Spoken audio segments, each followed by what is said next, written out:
Hello and welcome everyone. तो कैसे हैं आप लोग? एक बार आप सभी का फिर से स्वागत है आपके अपने यूट्यूब चैनल कंप्यूटरपुर में। तो जैसा कि आप सभी को पता है, हम लोग हिंदी पढ़ रहे थे और हिंदी में हम लोगों ने क्या पढ़ा?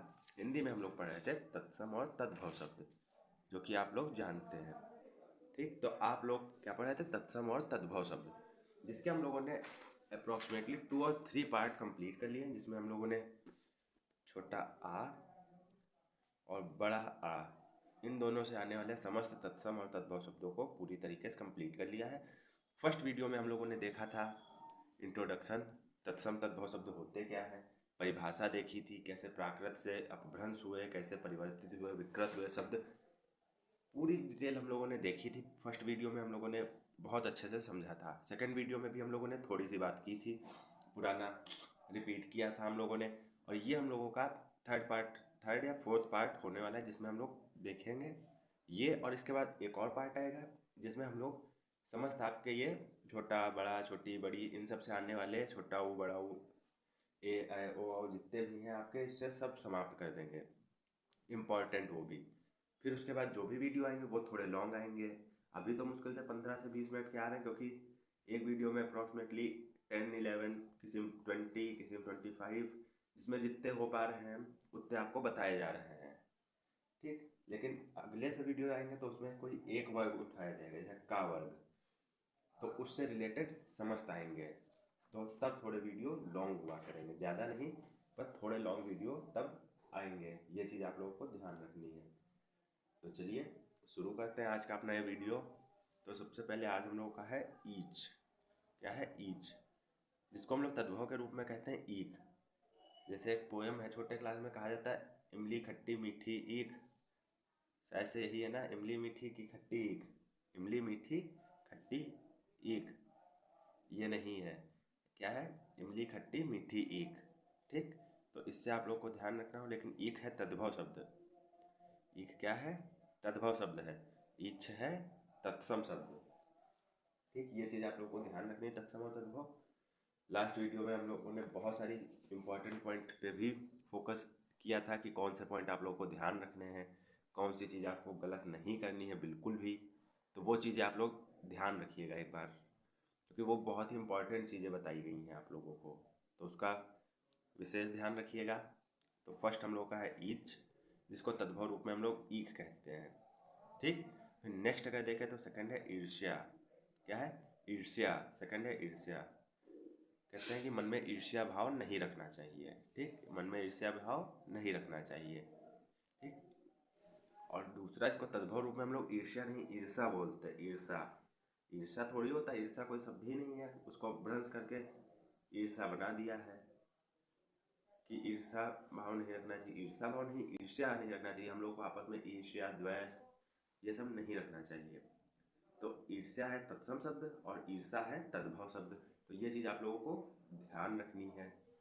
ठीक, तो ई वाले हम लोगों के दो हैं, और नेक्स्ट वीडियो में भी हम लोग देखेंगे। अभी एक पार्ट आएगा जिसमें हम लोग फिर से यही ई छोटी बड़ी इन सब से रिलेटेड देखेंगे। अभी एक पार्ट और बनेगा जिसमें हम लोगों ने पूरी अपनी ये छोटा बड़ा से रिलेटेड सब समाप्त कर देना है हम लोग को अगले वीडियो में। इस वीडियो में देखेंगे, अगले में फिर आगे से हम लोग अपना शुरू करेंगे का वर्ग, फिर शुरू करेंगे टा वर्ग, फिर ता वर्ग, फिर पा वर्ग। ये सब चीज़ें धीरे धीरे शुरू करके आपका यही तत्सम तद्भव टॉपिक जल्दी से शीघ्र समाप्त करने की कोशिश की जाएगी, क्योंकि ये इंपॉर्टेंट टॉपिक है, सबसे ज़्यादा पूछा भी जाता है आपके एग्जाम में। इसलिए इसको शीघ्र अच्छे से समाप्त ही नहीं करना है, ऐसा पढ़ाना है कि आपको समझ आए, जिससे आप पेपर में लिख पाए कुछ। आप जैसे पढ़े तो आपको ध्यान है कि हाँ ये चीज़ पढ़ाई गई थी, तो हमने ये लिख के आए तो ये सही है। पढ़ते तो सब लोग हैं, पर जब वो एग्ज़ाम में लिख पाए तभी तो वो सही चीज़ मानी जाएगी कि हाँ आपका पढ़ा हुआ सफल हुआ, आपकी मेहनत थोड़ी सी सफल हुई। तो ये चीज़ आप लोग को ध्यान रखनी है। ठीक, तो इसीलिए ध्यानपूर्वक पढ़ते रहिए। इसीलिए एक वीडियो में कम कम उठाया जाए तत्सम तद्भव शब्द, एक साथ चाहे तो 50 भी उठा सकते हैं, 100 भी उठा सकते हैं, और उठाएंगे। ऐसा नहीं है, अभी जब रिवीजन क्लास होगी तब उठाएंगे। जैसे हम लोगों ने रिवीजन वाला रचनाओं का जो किया था, उसमें हम लोगों ने एक वीडियो में 125 रचनाएं देखी थी, 125 प्लस, जिसमें हम लोगों ने आधुनिक काल से लेकर समस्त पूरा हिंदी साहित्य, जिसको कहा जाता है आपका हिंदी साहित्य, उसकी समस्त इंपॉर्टेंट रचनाएं एक वीडियो में देखी थी। वैसे हम लोग एक एक काल, रीति काल, फिर भक्ति काल, फिर आधुनिक काल, फिर उत्तर मध्यकाल, यही सब काल एक एक काल उठा के देखा। फिर जब ज़रूरत पड़ी हम लोगों को तो हम लोगों ने एक साथ पूरा रिवीजन किया, जिसमें हम लोगों ने 125 प्लस रचनाएँ देखी हिंदी साहित्य की। तो ये आप लोगों को भी पता होगा। तो अभी कम कम इसलिए बताया जाए क्योंकि अभी इस समय आप लोगों पे ज़्यादा बर्डन नहीं है, तो कम कम जानेंगे उतना अच्छा ही याद रहेगा। और फिर जब एग्ज़ाम करीब आ जाएंगे तो इन्हीं की क्वांटिटी बढ़ा दी जाएगी। सबको पता होता है कि किस हिसाब से कौन सी डोज देनी है, क्या फ़ायदा करेगा, क्या नुकसान करेगा। उसी हिसाब से आपको कम कम बताया जाए, जिससे एक ही वीडियो में आप लोगों को याद हो जाए। आप लोगों को याद होगा, जब पुराने हम लोग वीडियो शूट करते थे तो आपसे एक चीज़ कहते थे कि पेन और पेंसिल लेके बैठिएगा, लिखते रहिएगा। आप लोगों को याद होगा, हम लोग कहते थे पेन और कॉपी लेके बैठिएगा और लिखते रहिएगा। इस समय आप लोग ये चीज़ नोटिस नहीं करते होंगे। कहते हैं पेन और कॉपी लेके अपना बैठिए, लिखते रहिएगा, पर क्योंकि इसमें हम लोग कम कम तत्सम और तद्भव लेते हैं, उसका एग्जाम्पल बताते हैं, उसका व्यवहारिक रूप से बता देते हैं, और भी बहुत सारी चीज़ें बता देते हैं, जिससे आप लोगों को शायद से ही लिखने की ज़रूरत पड़े। मैं कहता हूँ आप लोग एक बार 2 बार वीडियो देखिए, एक बार नहीं 2 बार वीडियो देख लीजिए। नेक्स्ट टाइम आप टेलीग्राम से PDF उठा लीजिए, अपना एक बार पढ़ लीजिए PDF से। आप लोगों को अगर याद ना हो जाए तो कहिएगा। क्या आप लोग 10 तत्सम और तद्भव शब्द नहीं याद करने वाले हैं? मात्र मुश्किल से 10 मिनट का वीडियो है, 2 बार हमने कहा आप लोग देख लीजिए, 20 मिनट हो गए। ठीक, 20 मिनट में आपको अगर 10 तत्सम तद्भव शब्द आपकी तैयारी हो रही तो क्या खराब है। पर नहीं, आप लोगों को तो ऐसे ऐसे रील्स देखनी है, बाकी आपकी मर्जी, लेकिन बताया जा रहा है तो ध्यानपूर्वक पढ़िए। ठीक, तो चलिए हम लोग कहाँ थे, ईर्ष्या पे। तो ईर्ष्या को तद्भव रूप में हम लोग क्या कहते हैं, ईर्ष्या। नेक्स्ट हम लोग का उपाध्याय। उपाध्याय आई थिंक एक जाति होती है जिसको तद्भव रूप में ओझा कहते हैं। ओझा उन लोगों को कहा जाता है जिन्हें हाथ देखने की विद्या आती है शायद से। मुझे इतना व्यवहारिक ज्ञान नहीं, परंतु सुना है जैसा जो ओझा लोग होते हैं उन लोगों को थोड़ी, ये लोग उपाध्याय लोग ज़्यादा विद्वान होते हैं, तो इन लोगों को ज्योतिष विद्या आती है। ज्योतिष विद्या जिसको हम लोग एक होती है एस्ट्रोलॉजी। एस्ट्रोलॉजी, हाँ, एस्ट्रोलॉजी ही आपके ग्रह नक्षत्र देखना, ज्योतिष विद्या, और इन्हीं सब के अंतर्गत आती। तो इन लोगों को एस्ट्रोलॉजी आती है, तो इन्हीं को तद्भव रूप में हम लोग क्या कहने लगते हैं, ओझा कहने लगते हैं। ठीक, ये चीज़ आप लोगों को ध्यान रखनी है। और फिर नेक्स्ट हम लोग का उष्ट्र। क्या है, उष्ट्र। उष्ट्र मतलब ऊंट। इसमें आप लोग कंफ्यूज हो सकते हैं क्योंकि इसमें उष्ट्र ये अपना संस्कृत में भी यूज होता है, क्योंकि ये उष्ट्र संस्कृत में भी यूज होता है, उसका तद्भव हिंदी है ये। ठीक, उष्ट्र को, ऊंट को संस्कृत में पूछा जाए क्या कहा जाता है, तो ऊंट को संस्कृत में उष्ट्र ही कहा जाता है। ये चीज़ आप लोगों को ध्यान रखनी है। लास्ट वीडियो में भी आप लोगों को बताया जा चुका है, कई सारी चीज़ें बताई गई थी जो बहुत ही इम्पोर्टेंट थी। जैसे क्या बताया गया था, अगर आप लोगों को ध्यान होगा तो हम लोगों ने कई फलों के नाम देखे थे, जिसमें हम लोगों का आंवला था, आम था, इन दोनों के बीच अंतर बताया गया था कि कैसे गलत नहीं होगा, है ना। आप लोगों को ध्यान होगा, जिसने जैसे जो देखता होगा हर वीडियो तो उसको ध्यान रहता होगा। जब आप पहली वीडियो पे आए तो आई थिंक मैं नहीं कह सकता कि आपको ध्यान हो। अगर आप लोगों ने देखी होगी लास्ट वीडियो तो याद होगा, उसमें इमली बताया था, आंवला बताया था, आम बताया था। आंवला को आमलक कहते हैं, इमली को क्या कहते हैं आपकी, इमली को भी नहीं बताया था, नहीं नहीं, इमली को आपकी, हाँ, इमली को अम्लिका कहते हैं, और आपका आम को आम्र कहते हैं। अब जैसे इधर लिख के बताते हैं, एक ये लिखा है अम्लिका, ठीक, ये एक ये अम्लिका लिखा है, ठीक। नेक्स्ट आपका लिखा है आमलक, और थर्ड है आपका आम्र। अब ये 3 चीज़ें लिखी हैं, इन तीनों से आधे लोग तो अम्लिका का, कुछ लोग कह रहे थे, जैसे कह नहीं रहे थे, मैंने सुना है कि लोग अम्लिका का लगा देते हैं अम्बिया पे, आमलक का आम पे लगा देते, आम्र का भी आम होता है, परंतु इन तीनों चीज़ों का अलग है, लास्ट वीडियो में बताया गया था। थोड़ा सा एडजस्ट कर लेते हैं कॉपी, आप लोगों को बताते हैं। अम्लिका का होता है इमली, और ठीक, और आमलक का होता है आंवला, और आम्र का होता है आम। ये तीनों चीज़ें बताई गई थी, अम्लिका, आमलक, आम्र, इन तीनों में कंफ्यूज नहीं होना है आप लोगों को। ठीक, तो ये इम्पॉर्टेंट है, इसीलिए लास्ट वीडियो में बताया गया था। इसमें भी रिपीट कर दिया जिससे आप लोगों को ध्यान रहे, आपके एग्जाम में गलत ना हो पाए। तो देख लीजिए, अम्लिका का इमली, आमलक का आंवला, आम्र का आम, इतना आप लोगों को ध्यान होगा। ठीक, फिर नेक्स्ट हम लोग कहाँ पे थे? उष्ट्र पे। उष्ट्र को कहते हैं ऊंट। उष्ट्र को क्या कहते हैं? ऊंट। फिर नेक्स्ट है उल्लास। क्या है? उल्लास। जैसे कहा जाता है हर्ष उल्लास, मतलब खुशी का विषय है, यह तो बहुत ही उल्लास का विषय है, तो उल्लास का तद्भव हो जाता है उल्लास। ठीक, फिर इसी का एक जैसे शब्द हो जाता है हल्ला गुल्ला, उल्लास से ही बना है हल्ला गुल्ला। ठीक, उल्लास, उल्लास हम लोगों का तत्सम शब्द है।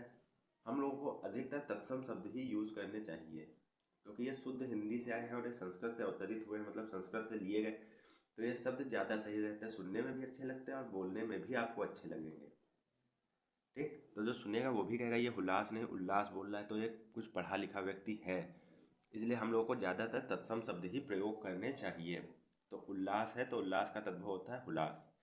ठीक, ये चीज़ आप लोगों को ध्यान रखनी है। नेक्स्ट है हम लोगों का उपालंब। क्या है? उपालंब मतलब उलाहना करना। क्या है? उलाहना। उपालंब का क्या है? उलाहना, ये ध्यान रखना है। फिर से उच्च का है ऊंचा। ठीक, उच्च है तत्सम में, तद्भव में है ऊंचा। अभी यहीं पे अगर एक शब्द और हो सकता था, निम्न तत्सम, और तद्भव हो जाता नीचा। ये भी तो हो सकता था, जैसे उच्च का ऊंचा तो निम्न का नीचा नहीं होगा, ये बताया जाता है आपको। ये कब बताया जाता है? जब आप लोग आते हैं किस वर्ग में, ना किस वर्ग में आता है भाई, ना आप लोगों का आता है ता वर्ग में। याद करिए, ता वर्ग में आता है आप लोगों का ना, तो वहाँ पे हम लोग बात करते हैं इसकी। फिर भी हम लोगों ने आपको बता दिया उच्च का ऊंचा निम्न का नीचा आप लोगों को ध्यान रहेगा, एक साथ बता दिया जाता है। जैसे दो चीज़ें एक से रिलेटेड है तो ज़्यादा अच्छे से ध्यान रहती, इसीलिए बताने की कोशिश की जाती है।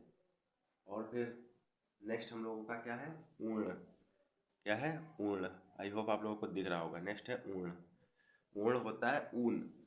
ऊन को ऊर्ण तत्सम रूप में भी कहते हैं, संस्कृत के रूप में भी ऊर्ण ही कहा जाता है। ठीक, इतना आप लोगों को ध्यान रखना है। जैसे ऊंट को हम लोग संस्कृत में उष्ट्र ही कहते हैं, तत्सम में भी उष्ट्र कहेंगे, संस्कृत में भी उष्ट्र कहेंगे, और तद्भव में ऊंट है। ठीक, वैसे ऊर्ण को तद्भव रूप में ऊन कहा जाता है। ठीक, फिर नेक्स्ट हम लोगों का एकादश।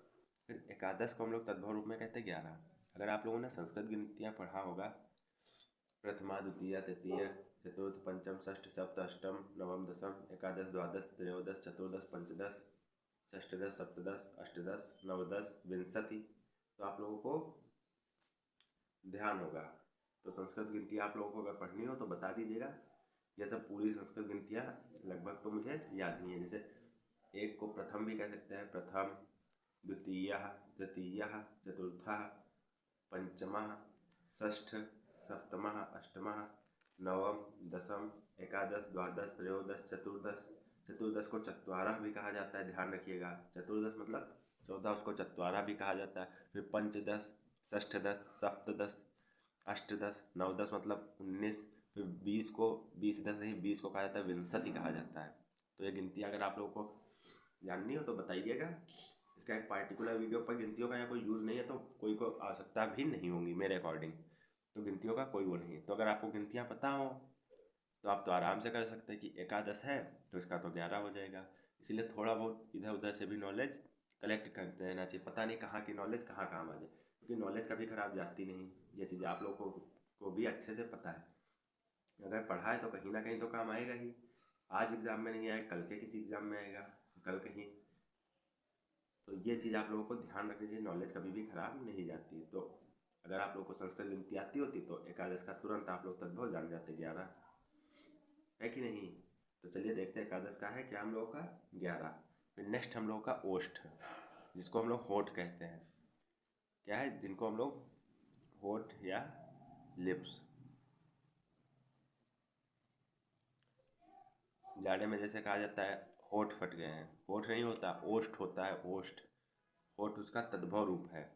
आप लोग कोशिश किया कीजिए ज़्यादा से ज़्यादा तत्सम वाले ही बोला कीजिए।